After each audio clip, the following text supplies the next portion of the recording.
பாகிஸ்தான் நடத்துகிற champion trophy 2025க்கான இந்திய அணி ஸ்குவாடை இன்னைக்கு இந்திய அணி நிர்வாகம் வெளியிட்டு பரபரப்பை கிளப்பியிருக்காங்க. இந்த ஸ்குவாடில் சுபம் கில்லை துணை கேப்டனாக போட்டு பல்பு வாங்கியிருக்காங்க.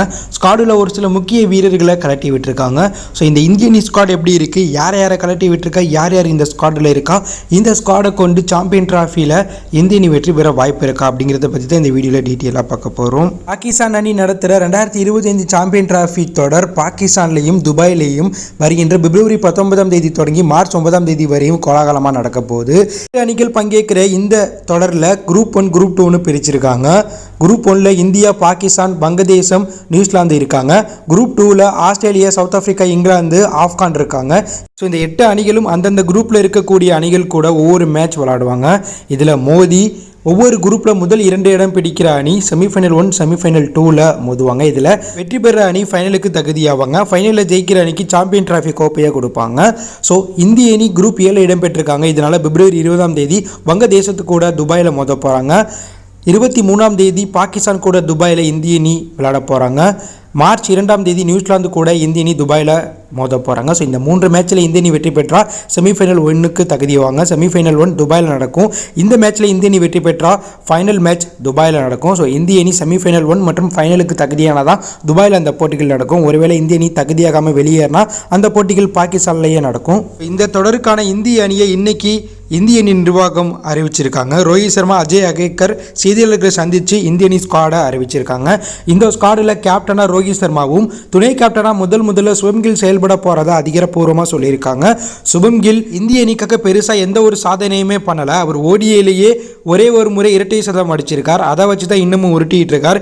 இப்படியாப்பட்ட ஒரு மோசமான ஃபார்மில் இருக்கக்கூடிய வீரருக்கு சாம்பியன் டிராஃபி தொடரில் துணை கேப்டன் பதவி கொடுத்தது பரபரப்பாக கிளப்பியிருக்கு. அவர் துணை கேப்டனாக வந்ததுனால தற்போது திறமையான வீரராக பார்த்து வேறு லெவல் ஃபார்மில் இருக்கக்கூடிய எஸ்ஜி ஜெய்ஸ்வால் பேக்கப் வீரராக இந்த ஸ்குவாடில் இணைஞ்சிருக்கார். அதாவது அவர் 15 பேர் கொண்ட இந்திய ஸ்குவாடில் இடம் பெற்றாலும் ரோஹித் சர்மா, சுபம் கில் கேப்டன் துணை கேப்டனாக இருக்கனால அவங்க 2 பேரும் தான் ஓப்பனிங் வீரர்களாக களமிறங்குவாங்க. ஸோ இவங்க 2 பேருக்கும் பேக்கப் வீரராக தான் ஃபார்மில் இருக்கக்கூடிய எஸ்ஜி ஜெய்ஸ்வால் விளையாட போகிறாரு. ஏன்னா சுபம் கில் இந்த தொடரில் மோசமாக செயல்பட்டு அவரை நீக்க முடியாது. ஏன்னா அவர் தான் துணை கேப்டன். ஸோ அவர் ஃபார்ம் அவுட்டில் இருந்து அவரை கலட்டி விடணும்னா அவர் அணியிலிருந்து கலட்டணும். ஆனால் அதெல்லாம் பண்ண மாட்டாங்க. ரோஹித் சர்மாவே அணியிலிருந்து நீக்கினாங்க. ஆனால் சுபம் கில்ல தற்போது இருக்கிற நிர்வாகம் அது மாதிரி பண்ணி நீக்க மாட்டாங்க. அடுத்தது இந்த ஸ்குவாடில் கிங் கோலி அவர்களும் இடம்பெற்றிருக்காங்க. விராட் கோலி பிளேயிங் லெவலில் 3வது நாட்டில் கண்டிப்பாக விளையாடுவார். ஸோ அவரும் பார்த்தீங்கன்னா இந்த சாம்பியன் டிராஃபி தொடரில் விளையாடுறாரு. இது இந்திய அணிக்கு சாதகமாக பார்க்கப்படுது. ஏன்னா கில் போல ஃபார்ம் அவுட்டில் இருக்கக்கூடிய வீரருக்கும் சேர்த்து விராட் கோலி ரன் அடிச்சிருவார். இதனால விராட் கோலி அவர்கள் இந்த ஸ்குவாடில் முக்கியமான வீரராக பார்க்கப்படுறாங்க. அதே போல் தற்போது இந்த ஸ்குவாடிலே உச்சக்கட்ட ஃபார்மில் செய்யர் தான் இருக்கார். ஏன்னா அவர் உள்ளூரில் நடந்த ஒரு சில போட்டிகளில் அதிக ரன் அடித்து சம ஃபார்மில் இருக்கார். ஸோ இதனால செய்யரும் ஒரு முக்கியமான வீரராக இருக்கார். ஸோ அவரும் இந்த ஸ்குவாடில் இடம்பெற்றிருக்காரு. அவர் 4வது ஆண்டில் இந்திய அணிக்காக விளையாடுவார்.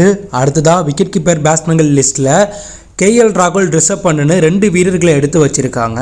இதில் KL ராகுல் முதன்மை பேட்ஸ்மேனாக இறங்குவாங்கன்னு ரசிகர்கள் கணிக்கிறாங்க. ஏன்னா ரிஷப் பண்ட்டை கொஞ்சமாக இந்திய அணி லைட்டாக புறக்கணிச்சிட்டு இருக்காங்க. டெஸ்ட்டில் மட்டும்தான் அவரை யூஸ் பண்ணுறாங்க. T20 ODIயில் அந்தளவுக்கு ரிஷப் பண்ட்டை தற்போது இந்திய அணி நிர்வாகம் யூஸ் பண்ணலை. இதனால் KL ராகுலை மெயின் விக்கெட் கீப்பர் பேட்ஸ்மேனாக இந்த தொடரில் செயல்படுத்த வாய்ப்பு இருக்குது. ஆனால் தேர்வுக்குழு தலைவர் ரிஷப் பண்ட் தான் முதன்மை விக்கெட் கீப்பர் பேட்ஸ்மேனாக இந்த ஸ்குவாடில் செயல்பட போகிறாருன்னு ப்ரெஸ் மீட்டில் சொல்லியிருக்காங்க. ஆனால் ரோஹித் சர்மா பிச்சுக்கு ஏற்ற மாதிரி தான் நாங்கள் பிளேயிங் லெவலில் தேர்வு பண்ணுவோன்னு சொல்லியிருக்காரு. ஸோ இதனால் KL ராகுல் தான் மோஸ்ட்லி பிளேயிங் லெவலில் இடம்பெற வாய்ப்பு இருக்குது. ரிஷப் பண்ட் அவருக்கு பேக்கப்பாக செயல்பட வாய்ப்புகள் அதிகமாக இருக்குது. ஆல்ரவுண்டர் அட்டாக்கில் ஃபாஸ்ட் பவுலர் கொண்ட ஆல்ரவுண்டராக ஹர்திக் பாண்டியா மட்டுமே அணியில் இருக்கிறது பின்னடைவாக பார்க்கப்படுது. ஹர்திக் பாண்டியா தற்போது சூப்பரான ஃபார்மில் இருக்கார். T20 ODIயில் மட்டும் கவனம் செலுத்திட்டு இருக்கார். பந்துவீச்சு பேட்டிங்லேயும் சூப்பராக விளையாண்டுட்டு இருக்காரு. ஆனால் அவருக்கு இன்ஜுரி எஃபெக்ட் இருக்குது. இதனால் அவருக்கு பேக்கப் வீரராக நிதிஷ் ரெட்டி அப்படி இல்லைனா சிவம் துபே போன்ற வீரர்களை எடுத்து வச்சிருக்கலாம். ஆனால் அதை பண்ணாமல் அவரை மட்டுமே முதன்மை ஃபாஸ்ட் பவுலராக அணியில் தேர்வு பண்ணியிருக்காங்க. ஆனால் ஸ்பின் பவுலர்கள் கொண்ட ஆல்ரவுண்டரில் பல வீரர்களை எடுத்து வச்சுருக்காங்க. இதில் ரவீந்திர ஜடேஜாவை முதன்மை ஸ்பின் பவுலராக எடுத்திருக்காங்க. ஸோ ஜடேஜா மோஸ்ட்லி பிளேயிங் லெவலில் விளையாடுவார். அதே போல் அக்ஷர் பட்டேலையும் இந்த ஸ்குவாடில் இடம்பெற்றிருக்காங்க. அக்ஷர் பட்டேலும் ODIயில் சூப்பரான ஃபார்மில் இருக்கார். பேட்டிங் பந்துவீச்சில் சிறப்பாக செயல்பட்டு இருக்கார். ஸோ அவரும் ஸ்குவாடில் இருக்காங்க. தமிழ்நாட்டை சேர்ந்த வாஷிங்டன் சுந்தரும் ஸ்குவாடில் இருக்காங்க. சுந்தருமே பார்த்தீங்கன்னா தற்போது பந்துவீச்சு பேட்டிங்கில் சூப்பரான ஃபார்மில் இருக்காங்க. அடுத்ததாக பியூர் ஸ்பின் பவுலராக குல்தீப் யாதவ் மட்டும் அணியில் எடுத்திருக்காங்க. சகாலில் டீலில் விட்டாங்க. குல்தீப் யாதவ் ஓடியில் தற்போது சூப்பரான ஃபார்மில் இருக்கார். அதிக விக்கெட் எடுத்திருக்கார். எக்கானமியும் நல்லா வச்சிருக்கார். ஸோ இதனால் அவரை இந்த ஸ்குவாடில் எடுத்திருக்காங்க. ஸோ அவர் இந்திய அணியுடைய முதன்மை ஸ்பின் பவுலராக அனைத்து போட்டிகள்லையும் விளையாட வாய்ப்பு இருக்குது. அடுத்ததாக ஃபாஸ்ட் பவுலர் அட்டாக்கில் 3 தளமான ஃபாஸ்ட் பவுலர்களை ஸ்குவாடில் எடுத்திருக்காங்க. ஸோ இந்திய அணியை சேர்ந்த பும்ரா தற்போது இன்ஜுரியில் அவதிப்பட்டாலும் அவர் இங்கிலாந்துக்கு எதிரான ஓடிஐ சீரீஸில் மட்டும் விளையாட மாட்டார். சாம்பியன் டிராஃபி தொடரில் விளையாடுவார்னு சொல்லியிருக்காங்க. இதனால் அவருக்கு பதிலாக நிதிஷ் ராணா இந்திய விசஸ் இங்கிலாந்து ஓடிஐ தொடரில் விளையாட போகிறார். சாம்பியன் டிராஃபியில் பும்ரா அவர்கள் இந்திய அணி ஸ்குவாடில் இணைஞ்சிருவாங்க. ஒருவேளை பும்ரா இன்ஜுரியால் சாம்பியன் டிராஃபி தொடரில் விளையாடாமல் போனால் நிதிஷ் ராணா அவருக்கு பதிலாக விளையாடுவார் அப்படிங்கிற தகவலும் வெளியே இருக்குது. இதனால் பும்ராக்கு பேக்கப்பாக நிதிஷ் ராணா தான் இந்த ஸ்குவாடில் இருக்க போகிறாரு. அடுத்ததாக சம்மி தற்போது ஃபார்முக்கு திரும்பிக்கிறதுனால அவருமே பார்த்தீங்கன்னா இந்த ஸ்குவாடில் முதன்மை ஃபாஸ்ட் பவுலராக இருக்காங்க. சம்மி ஓடிஐ வேர்ல்டு கப்புக்கு பிறகு இந்திய அணியில் இடம்பெறலை. இன்ஜுரி காரணமாக அவதிப்பட்டு இருந்தார். தற்போது இந்திய T20 மற்றும் இந்திய விசஸ் இங்கிலாந்து ஓடிஐ அணியிலையும் இடம்பெற்றுகிறார். தற்போது சாம்பியன் டிராஃபி தொடரிலையும் அவர் முதன்மை ஃபாஸ்ட் பவுலராக இடம்பெற்றுகிறார். பும்ரா இன்ஜுரியால் அவதிப்படுறதுனால சம்மி போன்ற ஒரு அனுபவம் வாய்ந்த ஃபாஸ்ட் பவுலர் இந்திய அணியில் இருக்கிறது இந்திய அணியுடைய பலமாக பார்க்கப்படுது. அடுத்த வீரராக ஹர்தீப் சிங்கை இந்தியாவுடைய ஃபாஸ்ட் பவுலிங் லிஸ்ட்டில் சேர்த்துருக்காங்க. ஸோ சிராஜுக்கு பதிலாக ஹர்தீப் சிங்க்கு இந்த ஸ்குவாடில் வாய்ப்பு கொடுத்துருக்காங்க. ஹர்தீப் சிங் T20 ஓடியில் தற்போது சூப்பராக பந்து வீசிட்டு இருக்கிறதுனால அவரை சிராஜுக்கு பதிலாக எடுத்திருக்காங்க. ஸோ இந்த ஸ்குவாடை வைத்து தான் பாகிஸ்தான் நடத்துகிற சாம்பியன் டிராஃபி தொடரில் இந்திய அணி விளையாட போகிறாங்க. இந்த ஸ்குவாடு ஒருத்தான ஸ்குவாடாக இருந்தாலும் ஹர்திக் பாண்டியாவுக்கு பேக்கப்பாக ரிங்கு சிங், சிவம் தூவே, நிதிஷ் ரெட்டி போன்ற வீரர்களை வாஷிங்டன் சுந்தருக்கு பதிலாக எடுத்திருக்கலாம். அவரை பேக்கப் வீரராக கூட வச்சிருந்திருக்கலாம். ஏன்னா இந்திய அணியில் இந்த ஸ்குவாடில் 4 ஸ்பின் பவுலர்கள் இருக்காங்க. 3 ஃபாஸ்ட் பவுலர்கள், ஒரு ஃபாஸ்ட் பவுலர் கொண்ட ஆல்ரவுண்டர் தான் இருக்காங்க. ஸோ இது இந்திய அணிக்கு பின்னடைவாக தான் பார்க்கப்படுது. மேலும் ஓடியில் தற்போது வெறித்தனமான ஃபார்மில் இருக்கிற 7 மேட்சில் 5 செஞ்சுரி 721 ரன் அடித்து வெறித்தனமாக விளையாண்டுட்டு இருக்க கருண் நாயருக்கு ஸ்குவாடில் இடம் கிடைக்கல. இது குறித்து தேர்வுக்குழு தலைவர் என்ன சொல்லியிருக்காருன்னா 15 பேரை தான் எடுக்க முடியும், அதனால் அவர் எடுக்க முடியலன்னு சொல்லியிருக்காங்க. அதே போல் சஞ்சு சாம்சனுக்குமே பார்த்தீங்கன்னா வாய்ப்பு கொடுக்கல. சிராஜையே டீலில் விட்டாங்க.